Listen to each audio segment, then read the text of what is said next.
but we've got to fight for the things that we know will bring us to a place of being untamed, that we're clear, we're courageous, we're on a path of purpose, we're experiencing love and intimacy, we have character and integrity, our family, we're leading our family well because they see something inside of us that is something that is fruit, and it is the goodness of God that they see within us. This is the Untamed Podcast, where only the few dare to go. We're building a community of adventurous high achievers who refuse to trade our dreams for comfortable mediocrity so that we can unleash our untamed potential. Could you be one of the untamed few? Now, your untamed hosts, Mark Lucas and Joel Fritz. Well, I got to give a little bit of a warning right now. What's to come is actually going to be relatively sensitive. We want to make sure anybody who is watching understands that this is going to be mature content. We're going to embrace a subject that needs to be talked about, but if you are a daughter and watching your dad's podcast, please don't go any further. But with that said, we're going to talk about porn today, and I'm going to tell you why we're going to talk about porn. We're going to talk about porn because roughly 8 out of 10 men are watching pornography on somewhat of a regular basis. And if we're talking about 8 of 10 men, and Mark, you and I are serious about seeing men successful in their careers, successful in life, and successful in important areas, spheres of life like relationships, we have to address this issue. We must talk about it. We must make room for guys to talk about this because 8 of 10 listening right now are dealing with this very issue, an addiction to pornography. Yeah, and I think at the end of the day, as we jump into a very important and very serious conversation, we have such a desire. I remember the first time, Joel, and I think for me, we've all dealt personally, and we'll talk about that. Yeah, with porn. Yes, and yet I remember vividly the first time I was introduced to a company that's called Fight the New Drug. And a buddy of mine sent over this picture on Instagram of a t-shirt. And it had the sign language for love on the front of the shirt. And on the bottom, it just said, fight for love. And when you begin to kind of process through what porn is doing in the brain, when you begin to process through what porn is doing in the destruction of the love that we care so much about, starting in the beauty of marriage, it's a massive detriment if we don't look in the mirror right now and address this conversation. Yeah, and I want to take that and I want to take it to the next level because I think that many of us are tempted to think about pornography and isolate it to the category of relationships. How's this affecting my marriage? Well, what if I'm not married? You know, if I'm a single guy, what are my other options? I mean, you're talking about I have to go there because I don't have another option at the time or whatever. You're telling me not to do anything. All these questions begin to arise, but I want to take it to the next level. And that level is if you are dealing with porn or if you're watching porn on a regular basis, I'm telling you, it's most likely holding you back, not just in the area of relationships, but actually in your career. Because what it's doing is reformatting your brain. The neuroplasticity and the way that your brain works, it is actually causing you a type of addiction there and causing you to be focused, hyper-focused on these particular things and drawn to them. It's actually reshaping your brain is ultimately what I'm saying. And that is affecting not just the area of relationships, which it's affecting, we're going to talk about big time, but it is also affecting other areas of your life. And we just don't want to deal with that or think about it or think that it is. Well, and it's so true. And even like I think about an example with my son recently where we're talking about the definition of integrity, which porn does impact drastically. Right. This beautiful desire that everybody has listening to this podcast right now to be a man of integrity. And C.S. Lewis would say so beautifully in his quote that my son and I even talked about when it comes to integrity, that doing the right thing even when no one's looking is the very basis and definition for integrity. Yeah. So porn becomes detriment in the career, detriment in the destruction of your integrity, detriment in the lack of accountability and living a life where you run in these areas in the darkness, where you run to a place of isolation and darkness, all of those things, the compounded impact that it has, it affects and destroys everything it touches. Yeah. And you're right, it's not just relationships. Right.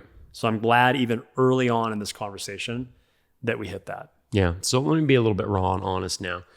I want to talk about some of my first experiences with porn. It's been a while, but they're very real. And part of what I want men to hear right now is just how vivid they remain. I'm 48 years old, and these experiences happened when I was 11 and 12. So at 11 and 12 years old, back then it's a little bit different. But magazines were the way that you would kind of access this, or TV or something like that. And I remember, seeking it out. I had to be vigilant, but as a teenage boy with hormones going crazy, and hard to control, it was a very natural thing. And so when my friends are talking about it, we want to talk about sex at school, even on the playground. I remember all those conversations actually fairly well, which is surprising. How can you be this old and remember all that stuff so vividly? But that's how our bodies work. I mean, direct connection between imprinting on your brain and your sexual feelings that you're having, right? And so, I pursued it, found, fragments of it, hid it. I remember out behind my house, the friends in the neighborhood, the guys in the neighborhood, we had kind of like a little stash, that whole deal. But I want to get past all of that to say at 16 years old, I remember getting my hands on a video and watching that video. And I'm telling you, there is probably not a series of months that goes by without those images flashing through my mind. And now here's what I want to contextualize that with. Mark, I haven't actively watched porn since 1994. So how many years is that? I don't want to do the math. You can do the math. Okay. Decades, yeah. I was, in many ways, I'd say, set free from it back then. But my addiction ended then. That doesn't mean that it hasn't been some sort of a difficulty that has popped up here and there. But one thing that I can say, it's an addiction, because if you feed it, it continues. But when you cut it off, it actually becomes manageable. And that is absolutely the hope for men that are listening, is that they take it seriously. And we go into these 4 A's that we have, right? That you would assess, then you would accept the situation, your reality and where you're at. And that then you would aim for the place that you actually want to be. And then you would act upon it. And so those are those 4 things we're looking at. But when I assess that and I look back, I assessed, I don't want to be in this. And then I was able to aim, accept that reality, aim, and act on it. And I can tell you, decades I have not struggled with it. And I'm not just making it up for the podcast. This is a very real thing. So yes, years from actually 11 years old until I was about 17 years old, I watched a fair amount of porn. And I don't think, obviously, I know I'm not alone, Mark. Yeah. You have your own story you'll share a little bit, but 8 out of 10 men deal with this. So somehow we want you guys to hear, and in my own story, as I tell it, I want you to know it's a very real thing. It's a very normal thing. And there's a way out, because it is affecting your life. Well, I appreciate your vulnerability. And I'll even go on to say that there's this visual that I was given many years ago, and it was a visual that really stuck with me. And in this visual, we think about just what sticks with us when it comes to the images that we put in the way pornography into our minds. Yeah. For me, it was about the same exact time frame in the mid 90s, the last time that I saw porn. But when I think through this visual duct tape, there was this visual that I did, and actually in a room full of students, a youth pastor, I did this visual, and we were talking about the impacts of what we put and what we view in the way of pornography.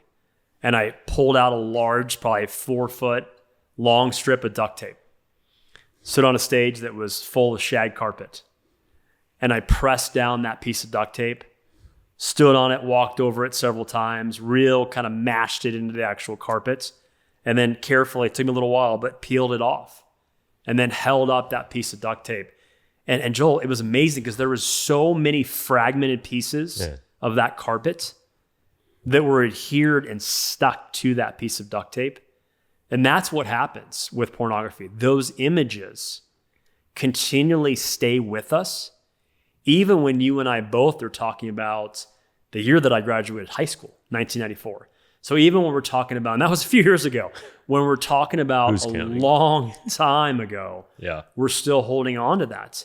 And yet the other part that I'll share just quickly that really is a big why when we assess and we accept what truly is happening metaphysically, the brain, the physiology of our bodies. I mean, there's so much that's being constructed in that time.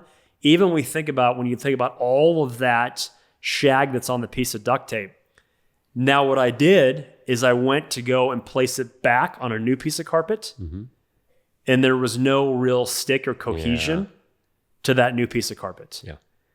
And even when you look, and this is not a conversation about solely just in marriage, but when you think about, and this is what I did with students, think about connecting again to a soulmate, a life partner, your wife. There's just a much different connection. Right. It's not the same connection that the DNA of that duct tape has the first time it connects. Sex has such a powerful connectivity to it in our relationship with our wife. Yep. Absolutely, 100%, it's critical. And so when we look at that and you go, if you're going to diminish that by attracting those rug particles, like you're saying, that diminishes the stickiness, I mean, that's what we want. We think about the way we envision relationships, bond, stickiness, like you're using that illustration, that we want to cling to our wives, and it is the thing that is directly preventing us from clinging to our wives. But here's the cool thing, we know that it's also repairable in many ways. Yep. Like as you diminish how much you're going to the carpet and scooping carpet up, like with the duct tape, you can replenish the stick. And then and you can reapply that stick to the person that you love. And you know what's fascinating about porn is it's not just with wives, et cetera, but it's like in any sexual circumstance with a real human being. The research has been done and it diminishes real life sexual experiences. And I think that that's a huge fallacy that people get wrapped up, or, you know what, I'm going to even use a stronger word, Mark, and I'm going to say justification, because we don't want to deal with the addictions that we have. Yeah. We don't want to face them head on. We don't want to start that the second word. After we assess and we recognize that there is something, we don't want to accept the reality of our circumstance, right? And so because of that, we don't want to go back in there and say, I've got to do something about this. So, but we must assess, we must accept, and we must move forward on it. Yeah. And let's go to that accept. Yeah. Because I think most of us, to probably large degrees, have been able to assess and hear and understand the damages and what it does, porn. But we've got to accept some of the lies of what's going on. And you said this early on, and I'll just throw in one more lie, but let's really kind of walk through what's happening in the stealing, killing, and destroying, and what really is happening there. Because we have to accept that when we start to indulge in porn, there is a lie that is being fed into our brains where we believe that one woman isn't enough. So in marriage, one woman is not enough. And then we start to believe as well, in addition to that first lie, that a real woman, our wives, she's not enough. And the damage to what it's doing, the damage to the lie of how that's destroying the relationship of marriage, there's other areas it's destroying, but specifically in marriage, the damage of what that does to intimacy, it's destroying and killing intimacy. It's destroying and killing what we want in the way that we want to be loved and love our wives. It's destroying the ability we have to live a life that actually we can walk with integrity, to live a life that says, you know what, I can find one guy in my life. And I would ask the untamed few, find one guy right now, wherever you are, driving, processing this podcast, wherever you are, hearing or watching this podcast right now. I believe in, and I would say that even God right now can give you in your mind one guy, even if it's someone you haven't talked to in years. Yeah. Maybe it's a college buddy, a high school buddy, somebody you played sports with years ago. Identify that one. Who is the one guy? And then what would a challenge step look like for all of us, you and I as well, to be able to say, I'm going to share with that one guy. I'm struggling with this. Yeah. And that could be it. That could be it. But that is such a big it. That's such a big step. And that is the first step, because at the end of the day, First off, we were never meant to do life alone. We talk a lot about the untamed few. We're doing this together. That's right. Okay. And secondly, we were never meant to do life in the dark. Yeah. And the reality is that there is a darkness that we all live in this world. Mm-hmm. And at the end of the day, we've got to bring that one person with us and share what we're sharing in the light in that conversation. Right. I think it also shows us if we don't have that one person, how much we need to find a person like that. And that's something we don't always want to deal with. Think about our relationships and how actually deep they are and whether or not we have that person. That's a kind of almost a whole different area, but it makes us ask that question. And oftentimes we just rather kind of go back into the shadow, I guess, or be alone and wrestle this out on our own as if we can overcome, or just me and just God, baby. Like, we're going to get through this together. Well, I'm telling you, you got to bring it out. You got to bring it out to somebody who's trustworthy. And as pastors, because we pastored for a very long time, and that was one thing that guys needed to talk about a lot. They truly did. And it's not because we were pestering in bad congregations. Like, virtually every person, we just said it, 8 out of 10 men. And this does not stop at the church. No. In fact, I want to mention that it was 10 years ago when I started discipling the first batches of young men that had grown up with a phone in their hand, Mark. And it was so distinct for me. I was blown away. But you just think about how many young men in the upcoming generations who were actually raised with a phone in their hand. So you can pretty much look around 2010. That's when almost everybody was starting to have a smartphone available to them. Right. So these young men, and even the controls weren't as good back then, the parental controls, et cetera. But these young men are watching pornography. Why? Is it because it's sinister? Were they making bad decisions in life? All this stuff? No. They're literally young guys with tons of hormones, and somebody's popping up pictures of either girls in bikinis or no clothes at all. I mean, how can you resist, right? That you're literally hardwired. God has hardwired us, programmed us to be aroused by that. And so now it's on your phone. It's easy to access. So what are you going to do? Where are you going to do it? You're not going to know the danger. And then the next thing you know, 3 years, 4 years, 5 years go by. And here's the powerful thing, the thing that blew me away, is by the time that I was ministering to them, spending time with them, how long had that addiction been?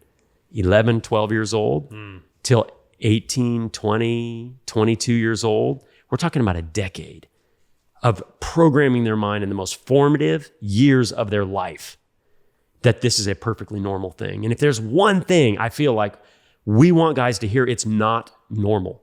It's not normal, and it is destructive in your life, and we want you to see freedom, because the adversary comes to kill, to steal, and to destroy.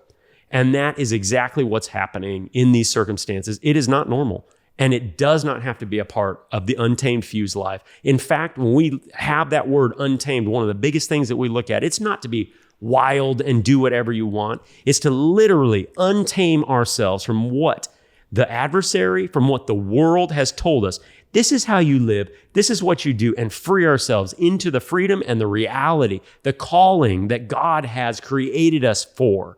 That's what untamed looks like, that we can step into the fullness and the passion that God has given us to be the full man that he has wanted us to be. That's so good, Joel. It's so good. And I think even in that untamed process, we even have a sign here that says it, but we got to recognize that there is a very strong cultural drift. That's right. That is absolutely going to drift you and I and the entire crew that right now is listening to this conversation. It's going to absolutely pull you away from all things that are pure, from all things that are right, from looking at our wives the way that we should look at our wives and not other women, the way that the world is suggesting and even exploiting women for us to look at them that way. Mm. And we're just inundated. There's such a strong current. So we've got to be tenacious. We've got to be courageous. We've got to do this together with at least one person, because if not, this battle is not won alone. It's just not. And we're going to we're going to have these conversations and say, God and I got this. I'm doing it with God. You're going to fail. I have failed trying to do it alone with just God. And We can't stress it enough. You can hear the passion and the seriousness in our voice because this is a serious conversation. We do not want anybody within the tribe, anybody in this world, to continually live a life that they are being robbed of their integrity, their character, the intimacy, the love that they want in marriage. All of that is being destroyed and pulverized. And even just, I think I was just telling you before we start recording, we all do it on our phones. And again, I remember seeing this video. The average statistic of a young boy that sees porn for the first time is 10. Because boys younger and younger, and girls, they're getting phones and technology, smartphones earlier and earlier. And when you think about our phones and you think about the number of times that we are holding a phone and maneuvering our phones and doing things within our phones, the reality is in social media specifically, okay, it's not just social media, but I'm just going to give a quick reference in social media. When you go to Instagram, if you're on that platform for social media, and you see what is suggested to you in your grid, okay, all of the reels in that grid, what's suggested to you. Most men, and even for some time, I didn't know this, but there's a decent amount of men, enough for me to share this as a nice wisdom tool. When you see something, and you know inside of you when you're seeing something that you shouldn't be fixating your eyes on, okay? Yeah. When you see that, you press into that square of that video. A prompt will come that says not interested, and you click that. And then it will reprioritize your algorithm. But here's the thing.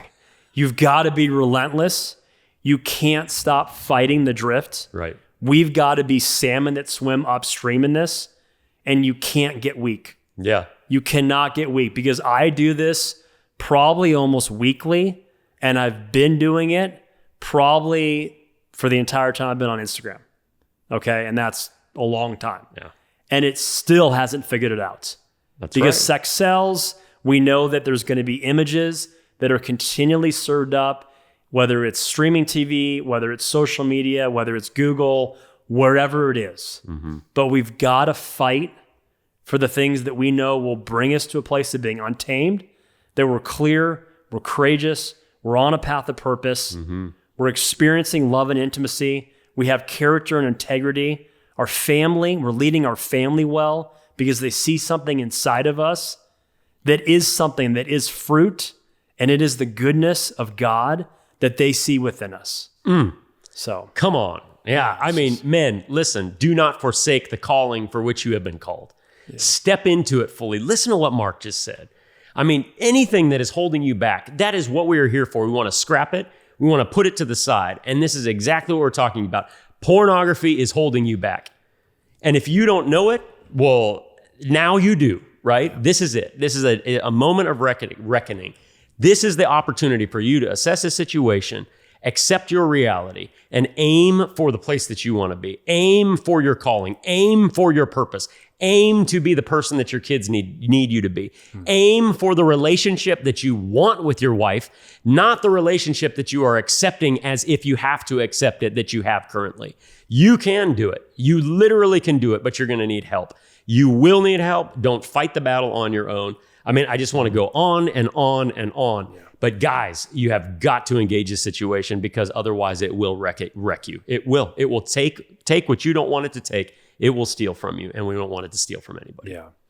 It's so well said. I think we spent a little bit of time already on the act, the steps, but I think we should really unpack some of the steps that they could take. Let's do it.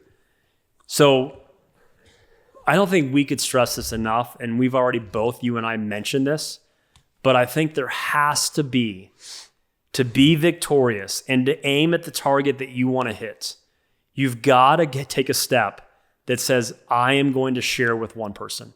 Yep. Like, I'm going to identify one person, and it could be a text that shares it. It could be a quick call, however you share it. But you've got to come to a place of saying, listen, bro, I've got to share this thing with you. I've been struggling in this area. And it can be that short. I've been struggling in the area of porn. Could be that short. Whatever you want to put in that sentence, but you've got to lean into a conversation that takes this action step, because without this action step, men will not be victorious. Yeah. They will not aim at the target that we all want. They just won't hit that target. They'll miss it every time. Yeah. Yeah. Man, what a challenge though. And I was going to say, if you want to DM Mark or I, you are welcome to. But we talked about it beforehand. We're like, nobody is going to do that. Well, prove us wrong. Yeah. You know, we're open to it. You, I promise, will not be the first person that we have talked to about this. You won't be the 10th person. You won't be the 100th person. You probably won't be the 1,000th person. I mean, men in particular that have talked to us about this thing. Literally, that is our experience.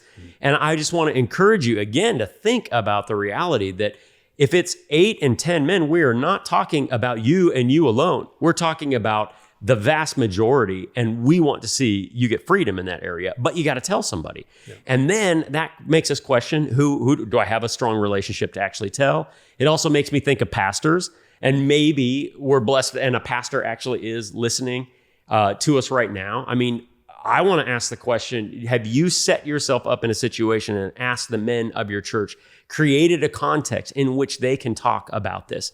Because if you haven't, pastor, you got to do it. You got to do it. Are you a man that can hear another guy talk about this pain, about this struggle, which is so prevalent in society, and help them process it, not condemn them? They're already condemned. You know Romans 8. And Romans 8 says you are already condemned. It's the Spirit that has set you free. So you are about the business of setting these guys free. How can you do that? And I'm talking to pastors right now. So I just want to say that. And then you have to consider if you are in a church and you're thinking, well, I've thought about going to my pastor. Why haven't you? Is it you or is it the pastor? And if you don't feel like you can go and share something like that with your pastor, then honestly, you've got to choose a different church. What else can I say? But it's more likely that it's you that is feeling all the shame and doesn't want to bring that forward, because pastors are dealing with this all the time because we have to, and we want to see guys have freedom. So I just have to say that, get a little preachy right there, but it's super important because you got to share that, like Mark is saying. Well, and you just said this word, and I think it's a really important word that we just spend a little bit more time on. The word shame. Mm-hmm. Yeah. And right now, everybody's record this. There's lightning. My dog's freaking out right below us right now. Q's been comforting her on the couch. It's a dark sky right now over Atlanta. And shame, the greatest visual that I ever heard is that shame is a dark cloud that loves to loom over us. It loves to follow us everywhere we go. And the way that we walk away from the dark cloud of shame is we turn to another person and we share the thing that we're shameful. That's right. We have a conversation with that person and the cloud is gone. Mm-hmm. The cloud dissipates and it is completely gone.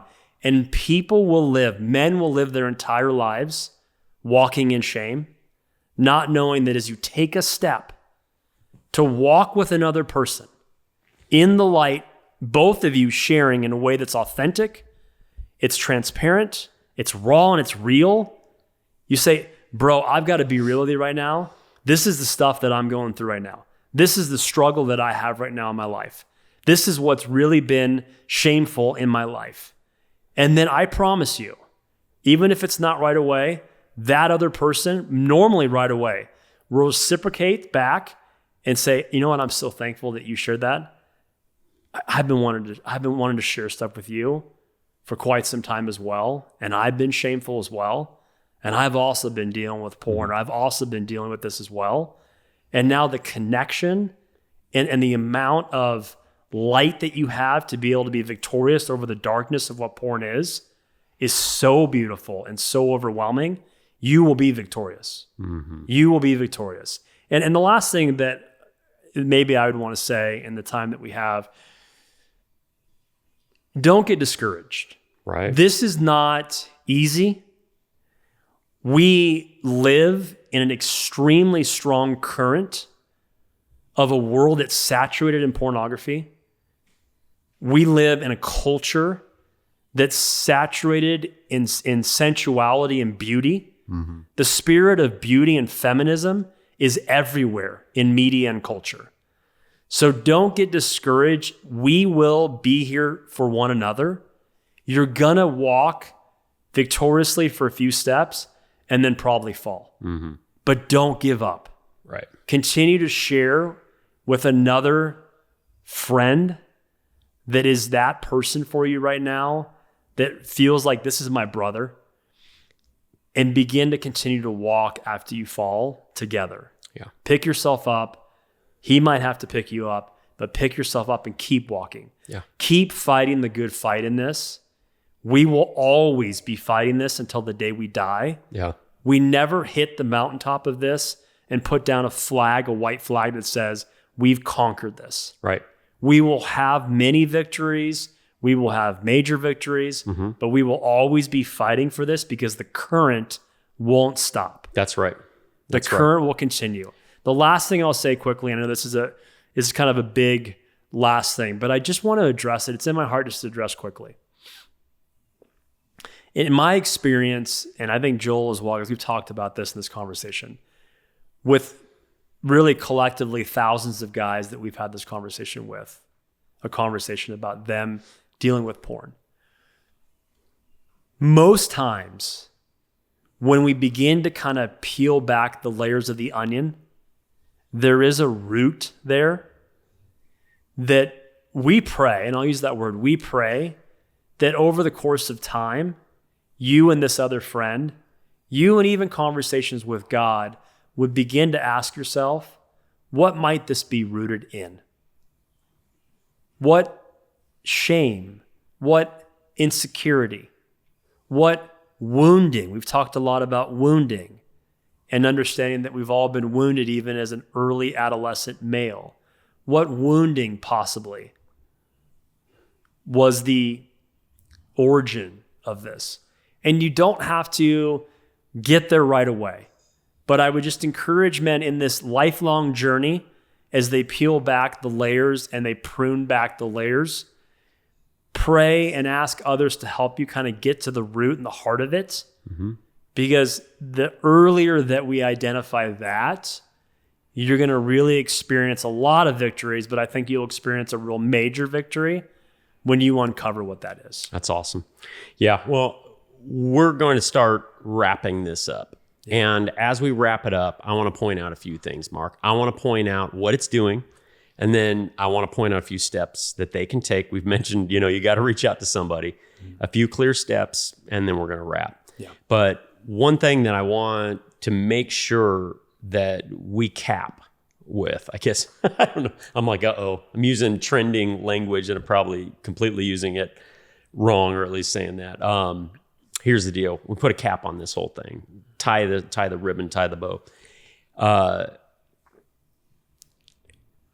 Pornography is attempting to replace. Pornography is attempting to replace. It is fake. It is not real. The real is so much better. And we don't want you to trade the real for the fake. Yeah, it's counterfeit. It's counterfeit. There you go. There's a great word. It's counterfeit. We don't want you to miss out. So that's number one, right? Number two, it is stealing from you more than you think it's stealing from you. You think that it's isolated over here that nobody knows, or it's just a part of your life that you just don't bring into the light, or just stays here and it doesn't affect anything. That's not true. And then when you get into the relationship area, here are some specific things that it's doing. Erectile dysfunction. The majority of people that are dealing with erectile dysfunction are addicted to pornography in some way. It is directly affecting your ability to get aroused. Then in addition, it's directly affecting the actual experience that you have with a partner. And that's even outside of the context of marriage. And obviously you and I are proponents of being married for a sexual relationship. But even outside that, they do research. And basically, guys who are totally addicted to porn can stand in front of a naked woman and not be aroused, but they'll be aroused on the screen, but not in real life. And it's so fascinating that that our minds begin to reconstruct and get us into that situation. So those are some of the symptoms I want to point out, but here are your options. Here's what we would encourage you to do. First, you're going to reach out to somebody. You got to identify somebody, even if that somebody is Mark or I. If you've got to go, come on, bring it. Bring it. Right? But then we want you to ask a few questions. what has been stolen in the last year from your life because you refuse to deal with this. Refuse to acknowledge it as an issue and do something about it. 2, what is it trying to destroy, right? What is being dismantled as we speak? And then 3, what is being killed like that? What got killed because of this? What actually died and experienced a death? And I think if you actually take a moment to think about that you will come up with some answers, and they might not be pretty. And so maybe you don't want to face it, but it's something that you need to take a moment to assess and begin to accept that there's probably been some death and destruction in your life because you're not wanting to deal with an issue that feels very private, or maybe something that you think has not been a big deal, or is just an excuse because you don't want to figure out you got to do something about it.